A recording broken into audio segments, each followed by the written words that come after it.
Donald Trump just made it clear again that he's ready to let Europe burn. He says it's simple and they don't pay their fair share. They freeload off American power and he's tired of bailing them out. Sounds straightforward, right? Just Trump being Trump, angry about NATO dues and trade deficits. But here's the thing. That's only the surface. Because when you deeper, this isn't just about money or military budgets.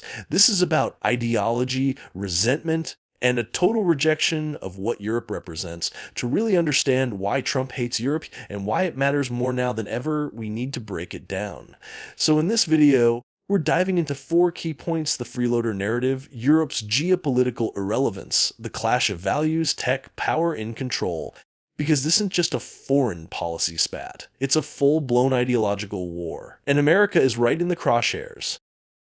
Let's start with what Trump says out loud every chance he gets. Europe is full of freeloaders. At least, that is how he sees it. The idea is simple. The United States billions to keep NATO strong. Europe, in his view, just sits back, spends the bare minimum on defense, and enjoys the safety net America provides. Now here's the twist. This is not just a Trump thing. Presidents before him have said the same. Obama, Bush, even JFK. But where they used careful language, Trump brings a sledgehammer. During his first term, he called NATO members delinquent. He threatened to walk away from the alliance. And guess what? Some countries actually increased the defense spending just to avoid his wrath. But it goes even deeper. When Trump and his team were discussing military strikes in Yemen, Vice President J.D. Vance actually questioned the move because of strategy, not because of risk, but because it might help European economies more than America's. In his words, and this is from an actual leaked message, he said, "I just hate bailing Europe out again." That is the mindset. Not allies, not partners, just countries that take and never give. And it is not just talk. Trump wanted to literally send Europe a bill for military actions that benefited them. His team started calculating the cost of airstrikes and asked how they could charge it back to the Europeans. That is the kind of thinking we are dealing with. NATO is not a shared defense system in Trump's eyes. It is a subscription service, and if you do not pay up, you are out. Next, let's look at why Trump believes Europe does not even belong at the negotiating table anymore.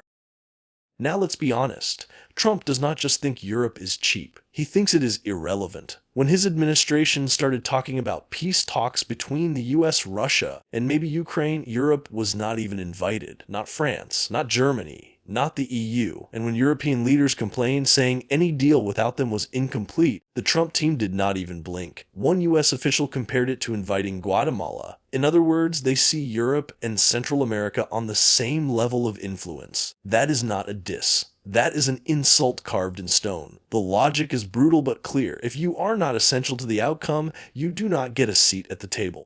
Europe may have money, troops, and sanctions to offer, but according to Trump World, they never use those tools with any real leverage. Why invite someone to a negotiation if all they are going to do is nod along after the decisions are made? And here is the kicker. This is not just about Ukraine. This is a pattern. Back when the US was preparing airstrikes in the Red Sea, the Trump team did not want to move too fast, not because of diplomacy, but because it would benefit Europe too much. This idea runs deep. Trump and his people believe that Europe has no spine, no unity, and no weight. They see a continent full of meetings and statements and very little action. So they cut Europe out over and over, and they barely try to hide it. Coming up next, we will look at why Trump does not just disagree with Europe, he is ideologically at war with it.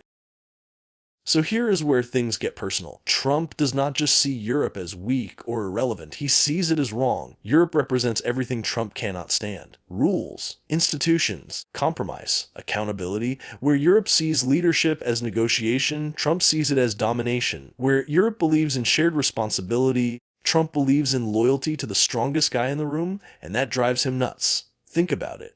The European Union is slow, messy, and democratic by design. Even the smallest countries get a voice. You need consensus to move forward. To Trump, that is not strategy. That is dysfunction. In his world, power is simple. You win, others follow. That is it. No committees, no long talks, just action. And the EU refuses to play along. They push back. They lecture. They do not flatter him like other leaders do. Putin, Xi, even Kim. They figured it out.